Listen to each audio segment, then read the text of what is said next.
जब हम stock market में पैसा लगाते हैं तो हमारा ध्यान ज्यादातर शेयर की कीमत बढ़ने पर होता है ना?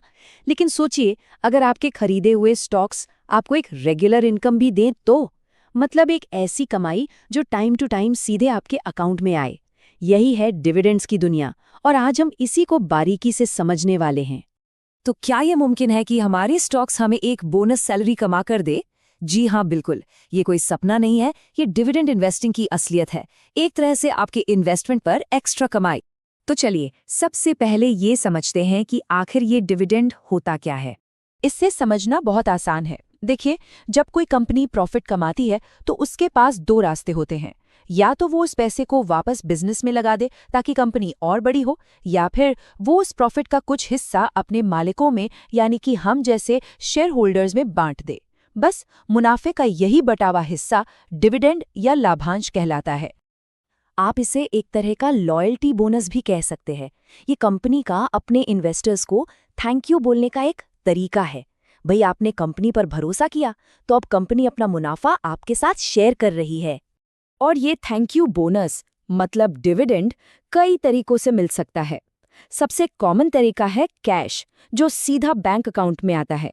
लेकिन कभी-कभी कंपनियां कैश की जगह एक्स्ट्रा शेयर्स भी दे देती हैं।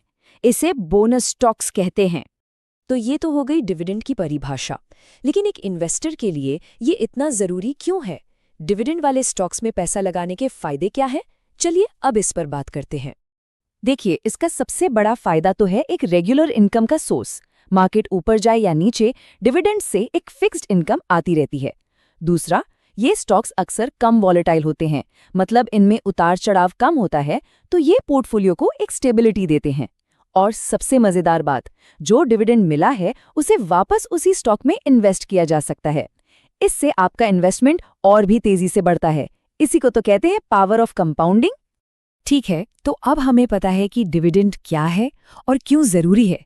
अब सवाल आता है कि ये कैसे और कब मिलता है, क्योंकि डिविडेंड मिलने का एक पूरा प्रोसेस और टाइमलाइन होता है जिसे समझना एक इन्वेस्टर के लिए बहुत जरूरी है। ये पूरा खेल 4 इंपॉर्टेंट डेट्स के आसपास घूमता है। सबसे पहले आती है अनाउंसमेंट डेट, जिस दिन कंपनी ऐलान करती है कि हम डिविडेंड देंगे। इसके बाद आती है सबसे जरूरी तारीख, एक्स डिविडेंड डेट। याद रखिए, डिविडेंड पाने के लिए इस तारीख से पहले शेयर खरीदना होता है। इसके बाद है रिकॉर्ड डेट, जिस दिन कंपनी चेक करती है कि कौन कौन शेयर होल्डर्स डिविडेंड के लिए एलिजिबल हैं।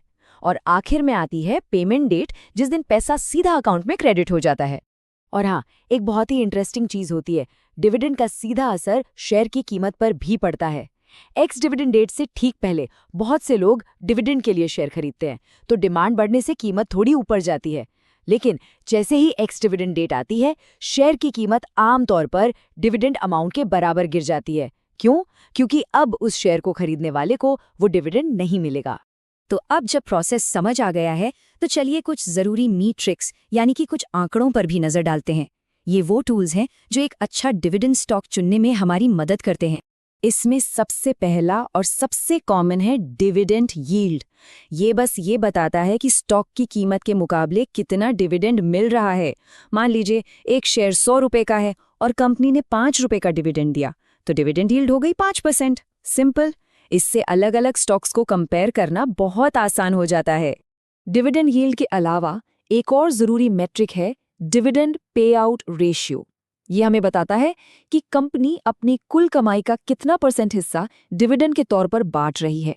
और ये रेशियो हमें कंपनी की स्ट्रैटेजी के बारे में एक कहानी बताता है। अगर पे आउट रेशियो ज्यादा है तो इसका मतलब है कि कंपनी काफी स्टेबल और मैच्योर है और शेयर होल्डर्स को रिवॉर्ड कर रही है। और अगर ये रेशियो कम है तो अक्सर इसका मतलब होता है कि ये एक ग्रोथ फोकस्ड कंपनी है जो अपना ज्यादातर पैसा वापस बिजनेस में ही लगा रही है ताकि तेजी से ग्रो कर सके। चलिए कुछ असली दुनिया के उदाहरण भी देख लेते हैं। यहाँ कुछ पेनी स्टॉक्स हैं जो डिविडेंड देते हैं, जैसे कि SJVN लिमिटेड या स्टील सिटी को देखिए। इनकी डिविडेंड यील्ड 4.5% से लेकर 5% तक है, जो कम कीमत वाले स्टॉक्स के हिसाब से काफी अच्छा माना जा सकता है।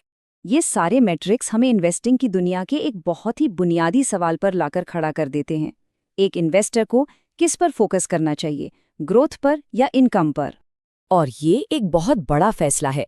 एक तरफ है ग्रोथ इन्वेस्टिंग, जहां फोकस होता है शेयर की कीमत बढ़ने पर, यानी कैपिटल एप्रिसिएशन पर।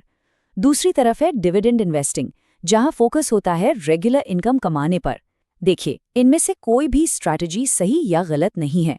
सवाल सिर्फ ये है कि किसी के अपने फाइनेंशियल गोल्स के लिए कौन सी ज़्यादा फिट बैठती है। लेकिन डिविडेंड स्टॉक्स में इन्वेस्ट करने से पहले कुछ ज़रूरी बातों का ध्यान रखना बहुत ज़रूरी है। पहली बात, सिर्फ 1 साल की हाई यील्ड देखकर पैसा ना लगाएं। देखें कि कंपनी लगातार डिविडेंड देती है या नहीं। कभी कभी बहुत ज़्यादा यील्ड एक खतरे की घंटी भी हो सकती है। दूसरी बात, हमेशा कंपनी के फंडामेंटल्स मतलब उसकी सेल्स और प्रॉफिट ग्रोथ ज़रूर चेक करें। और हाँ, एक बहुत ही ज़रूरी बात याद रखें, इंडिया में डिविडेंड इनकम अब टैक्सेबल है।